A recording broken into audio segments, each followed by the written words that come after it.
السلام علیکم ورحمۃ اللہ وبرکاتہ۔ امید ہے تمام دوست و احباب خیر و عافیت سے ہوں گے۔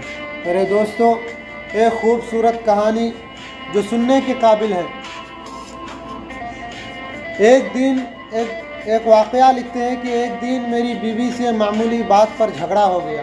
بات اتنی بڑھ گئی کہ میں نے کہہ دیا تمہاری اہمیت میری زندگی میں نہیں ہے، تمہاری جگہ کوئی بھی نوکرانی یہ کام بہتر کر سکتی ہے۔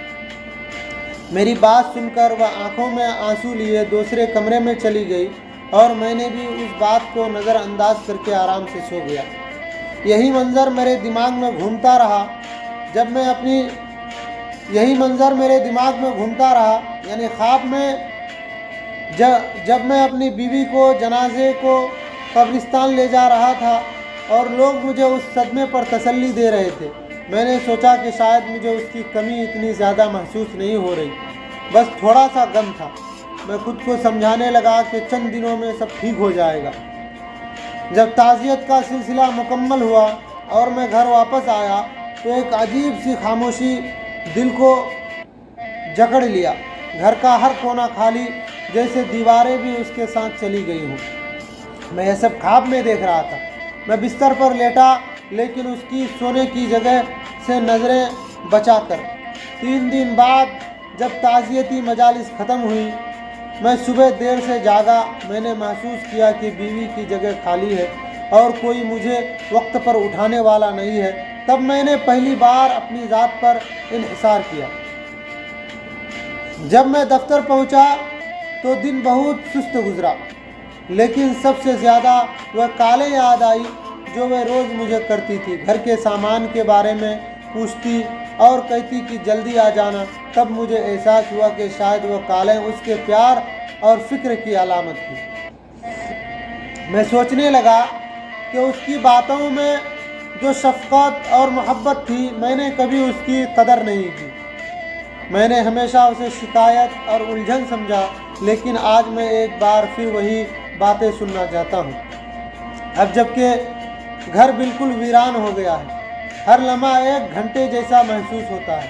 یا اللہ، میں نے اسے روزانہ تنہا چھوڑا، اس کی فکر کیے بغیر میں نے صرف اپنے بارے میں سوچا، اس کی راحت اور خوشی کا کبھی خیال نہیں کیا۔ جب میں بیمار ہوتا وہ میرے لیے ساری رات جاگتی، میری دیکھ بھال کرتی جیسے وہ میری ماں ہو نہ کہ بیوی۔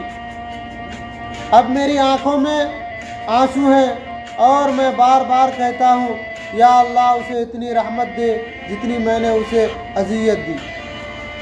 پھر میں نیند کی گہری وادی میں جا کر جب میری آنکھ کھلی تو میں نے دیکھا کہ میں بستر پر ہوں اور یہ سب ایک خواب تھا۔ خدا کا شکر ادا کیا، یہ سب ایک خواب تھا۔ میں فوراً اپنی بیوی کے کمرے میں گیا۔ وہ سو رہی تھی، اس کے گالوں پر آنسوؤں کے نشانات تھے۔ میں نے اسے جگایا اور اس کا ہاتھ پکڑ کر کہا، میں تم سے محبت کرتا ہوں، میری زندگی تمہارے بغیر کچھ بھی نہیں۔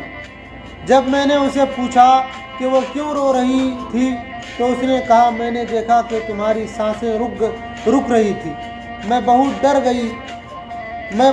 گئی تھی۔ میرے دوستو، سوچے افسوس کی بات ہے کہ ہم اپنے پیاروں کی قدر اس وقت تک نہیں کرتے جب تک کہ وہ ہم سے دور نہ ہو جائیں۔ نمبر 2، ہمیں اپنے عزیزوں کے ساتھ محبت، نرم رویے اور اچھے سلوک سے تعلقات مضبوط بنانے کی کوشش کرنی چاہیے۔ اور نمبر 3، اگر ہمارے پاس محبت اور شفقت ہے تو ہمیں اپنے پیاروں پر نچھاور کرنی چاہیے، ورنہ بعد میں پچھتاوے کی سوا کچھ نہیں بچتا۔ نمبر 4، ہمیں زندگی میں مثبت پہلوؤں سے سیکھنا چاہیے، ورنہ وقت کے قلم سے ہمیں مجبوراً سیکھنا پڑتا ہے۔ میرے دوستو، سنیں، سوچیں اور عمل کر کے شیئر کریں۔ بہت ہی اچھی تحریر ہے۔